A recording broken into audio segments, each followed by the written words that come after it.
നമ്മളിപ്പോ എങ്ങോട്ടാ പോകുന്നതെന്ന് അറിയാവോ? നമ്മുടെ വീടിന്റെ അടുത്ത് തന്നെയാണ് കുരൂർ മന കേട്ടോ. കുരൂർ മനനെ പറ്റി ആരൊക്കെ കേട്ടിട്ടുണ്ടാവും എന്ന് എനിക്കറിയത്തില്ല. ഞാനവിടെ പോയിട്ടുണ്ട് ഒരു പ്രാവശ്യം. കുരൂർ മന കണ്ടിട്ടുണ്ട്. ഞങ്ങളിപ്പം ശരിക്കും പോകുന്നത് കുരൂർ പാറയിലേക്കാണ്. അതായത് കുരൂർ മനയിൽ എത്തിക്കഴിഞ്ഞിട്ട് അവിടുന്ന് ഒരു 1.5 കിലോമീറ്റർ ഉണ്ടാവും തോന്നുന്നു കുരൂർ പാറയിലേക്ക്. അവിടെ ഞാൻ ഇതുവരെ പോയിട്ടില്ല. ഒരുപാട് ഐതിഹ്യങ്ങളും ഒരുപാട് കഥകളും ഒക്കെയുള്ള സ്ഥലമാണ് കേട്ടോ. കുരൂർ അമ്മേനെ പറ്റി ചിലർ കേട്ടിട്ടുണ്ടാവും, ചിലരെന്നല്ല മിക്കവരും കേട്ടിട്ടുണ്ടാവും കുരൂർ അമ്മേനെ പറ്റിയും കുരൂർ മനേനെ പറ്റിയൊക്കെ. അപ്പൊ ഞാൻ അതിന്റെ കഥകൾ പറഞ്ഞുതരാം. എന്താണെങ്കിലും നമുക്ക് പോയി നോക്കാം അല്ലേ. ഭഗവാൻ ശ്രീകൃഷ്ണന്റെ ഏറ്റവും അടുത്ത ഭക്തരിൽ ഒരാളായിരുന്നു കേട്ടോ കുരൂറമ്മ. ഈ കുരൂറമ്മ താമസിച്ചിരുന്ന സ്ഥലമാണ് കുരൂർ മന എന്നറിയപ്പെടുന്നത്. ഇത് തൃശ്ശൂർ അടാട്ട് എന്ന് പറയുന്ന സ്ഥലത്ത്, അടാട്ട് ശിവക്ഷേത്രത്തിന്റെ അടുത്തായിട്ടാണ് കേട്ടോ സ്ഥിതി ചെയ്യുന്നത്. നമ്മുടെ വീടിന്റെ അവിടുന്ന് കുറച്ച് ദൂരേ ഉള്ളൂ ഈ ശിവക്ഷേത്രത്തിലേക്കും കുരൂർപ്പാറ കുരൂർ മനയിലേക്കും ഒക്കെ. അപ്പോൾ അവിടം വരെ പോയി നിങ്ങളെ കൂടെ ഒന്ന് കാണിച്ചു തരാമെന്ന് വിചാരിച്ചു. ഈ കാണുന്നതാണ് കേട്ടോ കുരൂർ മനയുടെ ബാക്ക് സൈഡ്. അവിടെ ഒരു കുളമൊക്കെ ഉണ്ട്. ഞാനതെല്ലാം നിങ്ങൾക്ക് കാണിച്ചു തരാം. ശരിക്കും ഇതിൻ്റെ തൊട്ടപ്പുറത്താണ് കേട്ടോ ശരിക്കും ഒറിജിനലായിട്ട് കുരൂറമ്മ താമസിച്ചിരുന്ന മനയുള്ളത്. അത് അവർ അതിൻ്റെ ടെറസൊക്കെ പൊളിച്ച് കളഞ്ഞ് അത് വാർത്ത് ഇപ്പം വേറൊരു വീടാക്കി മാറ്റിയിരിക്കുകയാണ്. പക്ഷേ ഇതും കുരൂർ മനയുടെ ഭാഗം തന്നെയാണ്. ഇതെല്ലാം കുരൂർ മനയുടെ ഭാഗങ്ങളാട്ടോ. ഈ സ്ഥലങ്ങളും ഈ വീടും ഒക്കെ. ഇതിന് തന്നെ ഒരു 150 വർഷത്തോളം പഴക്കമുണ്ടെന്നാണ് ഇവർ പറഞ്ഞത്. അത് നമുക്ക് കയറി ചെല്ലുമ്പോൾ തന്നെ ഉണ്ടല്ലോ ഒരു നിഗൂഢ നിറഞ്ഞൊരു സ്ഥലം പോലെ തോന്നും കേട്ടോ. നോക്കിക്ക് ആ പഴമയുടെ ഒരു ഭംഗിയും അതിനകത്തോട്ട് കയറി ചെല്ലുമ്പോൾ നമുക്കൊരു പ്രത്യേക ഫീലാണ് കേട്ടോ നടന്നു പോകുമ്പോൾ. അവർ അധികം ഒന്നും മെയിൻറ്റെയിൻ ചെയ്തിട്ടില്ല, കാരണം അത് പഴയ പോലെ തന്നെയൊക്കെ ആണ്. അതിൻ്റെ ഏറ്റവും മേളിലുള്ള ഓട് മാത്രം കണ്ട് കുറച്ച് ചേഞ്ച് ചെയ്തു എന്നാണ് പറഞ്ഞത്. ബാക്കിയെല്ലാം ഏകദേശം അങ്ങനെയൊക്കെ തന്നെയാണ് കേട്ടോ ഇപ്പോഴും ഉള്ളത്. കയറി ചെല്ലുന്ന വട നോക്കിയ ഒരു ശ്രീകൃഷ്ണൻ്റെ വിഗ്രഹമൊക്കെ വെച്ച് കണ്ടോ. അവിടെ ഇപ്പോൾ ഒരു അമ്മയുണ്ട്. ഇപ്പം കുരൂർ മനയിൽ താമസിക്കുന്ന ഈ അമ്മയാണ് കേട്ടോ. അമ്മയും അവരുടെ മക്കളുമാണ്. അപ്പോൾ ആ അമ്മ എന്നോട് കുറേ നേരം സംസാരിക്കുകയൊക്കെ ചെയ്തു കേട്ടോ. എന്ത് സുന്ദരിയാണെന്നറിയാം അമ്മ. നമുക്ക് നല്ല ഭംഗിയില്ലേ കാണാൻ വേണ്ടിയിട്ട്.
പാവം ഒരമ്മ കേട്ടോ. ഞങ്ങളെ വീടിൻ്റെ അകത്തെല്ലാം കാണിച്ചു തന്നു.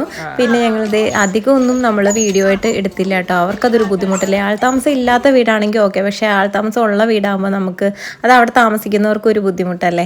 പിന്നെ ഈ നായ്ക്കുട്ടികളെ കണ്ടോ, ഇവരെ ഞങ്ങൾ ആദ്യം വന്നപ്പോഴും കണ്ടിട്ടുണ്ടായിരുന്നു കേട്ടോ. ഇവിടെ ഈ പടവുകൾ ഇറങ്ങി താഴേക്ക് ചെല്ലുന്നത് കുളത്തിലേക്കാണ്. അതായത് വീടിൻ്റെ ബാക്ക് സൈഡിലൂടെ, വീടിൻ്റെ സൈഡിൽ കൂടെയും പോകാം, പക്ഷേ നമ്മൾ വീടിൻ്റെ ഉള്ളിൽ കൂടെ ഇറങ്ങി പുറത്തേക്ക് ഇറങ്ങുന്നത് തന്നെ ഈ കുളത്തിലേക്കാണ് കേട്ടോ. ഈ കുളത്തിൽ പണ്ട് ശ്രീകൃഷ്ണനൊക്കെ കുളിക്കാൻ വന്നിരുന്നെന്നും കുട്ടി കൃഷ്ണനായിരുന്ന സമയത്ത് ഒരു കുട്ടിയുടെ രൂപത്തിൽ ഇവിടെ കുളിക്കാനും ഒക്കെ വന്നിരുന്നു, കുരൂറമ്മയുടെ കൂടെ താമസിച്ചിരുന്നു എന്നൊക്കെയാണ് കേട്ടോ ഐതിഹ്യം ഉള്ളത്. കുരൂറമ്മ വയസ്സായ സമയത്ത് ആരും നോക്കാനില്ലാതായ സമയത്തൊക്കെ ഒരു കുട്ടിയായിട്ട് അവിടെ ആരുമില്ല, ഞാൻ ഒറ്റയ്ക്കാണ്, എനിക്ക് താമസിക്കാനൊരു സ്ഥലമില്ല എന്നും പറഞ്ഞ് ഒരു കുട്ടിയുടെ രൂപത്തിൽ അവിടെ വരികയും കുരൂറമ്മ ഓക്കെ എന്നാൽ ഇവിടെ താമസിച്ചോ, എൻ്റെ കൂടെ താമസിച്ചോ എന്നൊക്കെ പറഞ്ഞ് അവിടെ താമസിക്കുകയും ചെയ്തു. പിന്നെ ആ കുട്ടി ഒരുപാട് നാളും ഈ അമ്മയെ നോക്കി എന്നൊക്കെയാണ് പറയുന്നത്. അത് കൃഷ്ണനായിരുന്നു എന്നൊക്കെയാണ് കേട്ടോ ഐതിഹ്യം ഉള്ളത്. അപ്പം നമ്മൾ ആ കുളത്തിലൊക്കെ പോയി കുറച്ച് നേരം നടന്ന് നോക്കിക്കേ. ഈ നായ്ക്കുട്ടികളോട് ഭയങ്കര അവർക്കങ്ങനെ പരിചയമില്ലാത്തൊരിതൊന്നും ഇല്ല കേട്ടോ. നല്ല ഇണങ്ങുന്ന നായകളാണ്. പിന്നെ കുളത്തിൻ്റെ സൈഡിലായിട്ടേ കുറേ പൊളിഞ്ഞു തുടങ്ങിയ റൂമുകളൊക്കെ ഉണ്ട് കേട്ടോ. പണ്ട് എന്തെങ്കിലും നെല്ലും അതും ഇതൊക്കെ വെക്കാനും കുളിപ്പുരയായിട്ടും ഒക്കെ യൂസ് ചെയ്ത സ്ഥലങ്ങളാണെന്ന് തോന്നുന്നു. അങ്ങനെ അതെല്ലാം കണ്ടതേ ഞങ്ങൾ പുറത്തോട്ട് ഇറങ്ങിയത്. ഈ റൈറ്റ് സൈഡിൽ കണ്ടല്ലോ, ആ ഭാഗത്തായിട്ടായിരുന്നു കുരൂർ മനയുടെ ബാക്കി ഭാഗങ്ങളൊക്കെ ഉണ്ടായിരുന്നത്. വലിയൊരു മാവ് കണ്ടോ നിൽക്കുന്നത്, എന്ത് വലിപ്പമാണെന്ന് നോക്കിക്കേ. ഇത് പഴയ പഴയ മാവാണ് കേട്ടോ, വർഷങ്ങൾ പഴക്കമുള്ള മാവാണ്. നമുക്ക് മന കണ്ടോ, എന്തൊരു ഐശ്വര്യം അല്ലേ. ഇപ്പോഴും നശിച്ചു തുടങ്ങിയെങ്കിലും ഭയങ്കര ഭംഗിയാണ് കാണാൻ വേണ്ടി. എനിക്ക് ഭയങ്കര സന്തോഷം, എനിക്കവിടെ കയറി കാണാൻ പറ്റിയപ്പം എന്താണെന്ന് അറിയത്തില്ല, ഭയങ്കര സന്തോഷം. ഇനി നമ്മൾ കാണാൻ പോകുന്നത് കുരൂർ പാറയാണ് കേട്ടോ. എപ്പോഴും നമ്മൾ വരുന്ന വഴിക്കൊക്കെ ബോർഡ് എഴുതി വെച്ചേക്കുന്നതാണ് കുരൂർ പാറ എന്നും പറഞ്ഞിട്ട്. അപ്പം മുതലുള്ള ആഗ്രഹമാണ് അത് പോയി കാണണമെന്ന് കേട്ടോ. ഈ ഭാഗത്ത് മുഴുവൻ പാടവും പറമ്പും ഒക്കെയാണ് ഉള്ളത്. ചെറിയ വഴിയാണ്, ഈ വഴിയിലൂടെ വേണം നമ്മൾക്ക് കുരൂർ പാറയിലേക്ക് ചെല്ലാൻ വേണ്ടിയിട്ട്. വലിയ പാറയൊന്നുമല്ല, നമ്മൾ വലിയ പാറ പ്രതീക്ഷിച്ച് പോയിട്ട് കണ്ടത് ഇങ്ങനെ പരന്ന് കിടക്കുന്ന നിലത്ത് ഉള്ള പാറയാണ് കേട്ടോ. ഈ ഭാഗം മുഴുവൻ പാറ കണ്ടോ, ഇങ്ങനത്തെ വലിയൊരു പാറയാണ്. കുറേ ഭാഗമൊക്കെ മണ്ണും മറ്റേ പുല്ലൊക്കെ കയറിയിട്ട് പോയി. ഇത് വലിയ നിരപ്പുള്ളൊരു പാറയായിരുന്നു കേട്ടോ, ഒറ്റ പാറയായിരുന്നു. ഇപ്പോഴും അങ്ങനെ തന്നെയാണ്. അതിൻ്റെ മുകളിലൊക്കെ മണ്ണും അതും ഇതൊക്കെ ആയിന്നേ ഉള്ളൂ. ഇതെല്ലാം കുരൂർ മനയുടെ തന്നെ സ്ഥലമാണ് കേട്ടോ. ഈ പാറ, ഈ കാണുന്ന തോട്ടവും ഈ വയലും എല്ലാം കുരൂർ മനയുടെ തന്നെ സ്ഥലമാണ്. അവരുടെ ആൾക്കാരുടെ സ്ഥലങ്ങളാണ് ഈ കാണുന്നതൊക്കെ കേട്ടോ. നോക്ക് എന്ത് രസമാണ് നോക്കി, ചുറ്റുഭാഗം കാണാൻ നിരപ്പായിട്ടുള്ളൊരു പാറയാണിത്. അതിന് ചുറ്റും വെള്ളവും വയലും ഒക്കെ ആയിട്ട് അവിടെ കുറച്ച് വെള്ളം കെട്ടി കിടക്കുന്നുണ്ട് പാറയുടെ മുകളിൽ. അപ്പോൾ അതിനകത്ത് മീൻ പോകുന്നതും തവള ഇതാക്കുന്ന ചാടി കളിക്കുന്നതൊക്കെ അച്ഛനും ഭയങ്കര ഇഷ്ടമായി. അവൻ കുറേ നേരം വെള്ളത്തിലൊക്കെ ഇറങ്ങി കളിക്കുകയൊക്കെ ചെയ്തു കേട്ടോ. പിന്നെ നമ്മളിതേ ഇങ്ങോട്ട് മുന്നിലേക്ക് പോവുകയാണ്. അവിടെ വയലാണ് കേട്ടോ. നോക്കി, വയലൊക്കെ ഫുള്ള് വെള്ളം കയറി നിറഞ്ഞു കിടക്കുകയാണേ.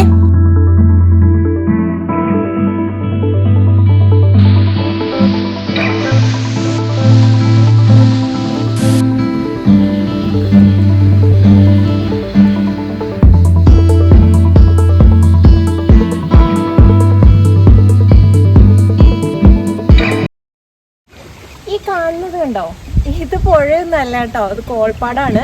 അതായത് കുരൂർ മനയില്ലേ, അവരുടെ തന്നെ പറമ്പുകളും വയലും ഒക്കെയാണ് കേട്ടോ ഈ ചുറ്റും കാണുന്ന മൊത്തം. ഇത് ഫുള്ളിപ്പോൾ രണ്ട് മൂന്ന് ദിവസമല്ല, ഒരാഴ്ചയ്ക്ക് മേലായിട്ടുള്ള മഴയിൽ വെള്ളം കയറിയതാണ് ഈ കാണുന്നത്. ഇതിനകത്ത് മത്സ്യകൃഷിയൊക്കെ ഉണ്ടാവും, മത്സ്യത്തിനെ കൊണ്ടിട്ട് മീൻ വളർത്തലൊക്കെ ആയിരിക്കും. ഇനി അത് കഴിഞ്ഞ് കഴിഞ്ഞിട്ടുണ്ടെങ്കിൽ വെള്ളം എല്ലാം ഇറങ്ങി കഴിഞ്ഞ് കഴിയുമ്പോൾ വീണ്ടും നെൽകൃഷിയാവും. ശരിക്കും പറഞ്ഞാൽ ഇതൊരു കോൾപ്പാടാണ്. അതിൻ്റെ മോട്ടോർപ്പരയും പിന്നെ കൊയ്യുന്ന സ്ഥലമൊക്കെ ആയിരുന്നു. പണ്ട് മെഷീൻ വഴിയല്ലായിരുന്നല്ലോ, സാധാരണ പോലെ നെല്ല് കൊയ്ത് കറ്റ കൊണ്ടുപോയി മെതിച്ച് എല്ലാം അങ്ങനത്തെ അല്ലായിരുന്നു. അവിടെ കുരൂർ പാറയുടെ മേലെ ഇട്ടിട്ടായിരുന്നു ഇത്രയും സ്ഥലത്ത്, അതായത് ഈ അയിനിക്കാട് ഫുള്ളുള്ള നെല്ല് മുഴുവൻ അവിടെ കൊണ്ടിട്ടിട്ട് നമ്മുടെ കുരൂർ പാറയുടെ മേളിലിട്ടിട്ടായിരുന്നു മെതിച്ച് കൊയ്തതിന് ശേഷം കൊണ്ടുവന്ന് മെതിച്ച് നെല്ലാക്കി എടുക്കുന്നത് കേട്ടോ.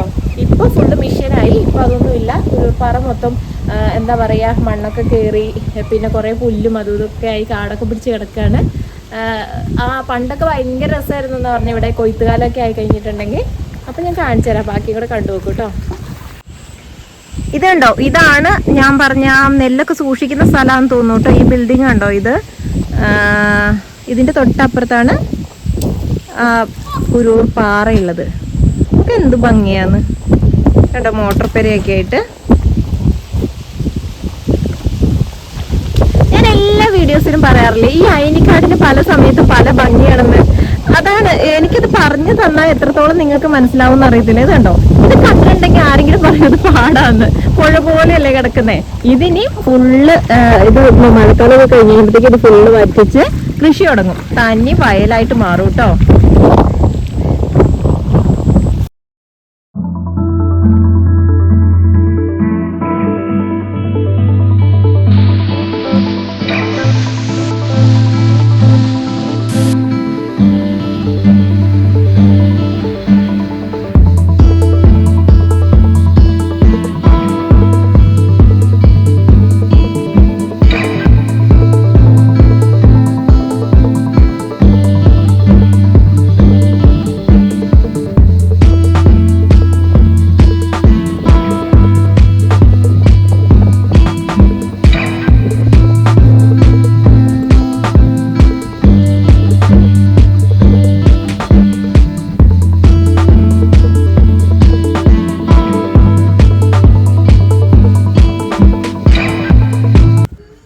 ഇവിടെ കൊയ്ത്തും മെതിയൊക്കെ നടന്ന സമയത്ത് ഉള്ള ഓരോ സാധനങ്ങളുടെ ബാക്കിയൊക്കെയാണ്, മെഷീനും കാര്യങ്ങളും ഒക്കെയാണ് കേട്ടോ ഈ കിടക്കുന്നത്.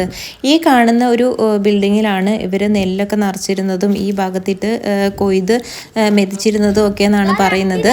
നോക്കിക്കേ, അവിടെ ഫുള്ള് ഇങ്ങനത്തെ സാധനമാണ് കേട്ടോ. എന്നിട്ട് അവർ കയ്യിലെടുത്തിട്ട് ഇങ്ങനെ നോക്കുമായിരുന്നു അതിന് ജീവനുണ്ടോ എന്നൊക്കെ തോണ്ടി നോക്കുകയൊക്കെയായിരുന്നു. പക്ഷേ എനിക്ക് അങ്ങോട്ട് ഇഷ്ടമായില്ല കേട്ടോ. എനിക്ക് ഇങ്ങനത്തെ സാധനങ്ങളൊക്കെ കാണുമ്പോൾ എന്തോ പോലെയാണ്. എനിക്ക് വലിയ താല്പര്യമില്ലാത്ത സാധനങ്ങളാണ് ഇതൊക്കെ. ഇതിനെന്തെന്നാ പറയുക, ചങ്കോ കക്കയോ അങ്ങനെ എന്താണ്ടോ പറയില്ലേ ഇതിന്. അതിൻ്റെ പേരറിയുന്നവർ കമൻറ്റ് ചെയ്തേക്കും കേട്ടോ.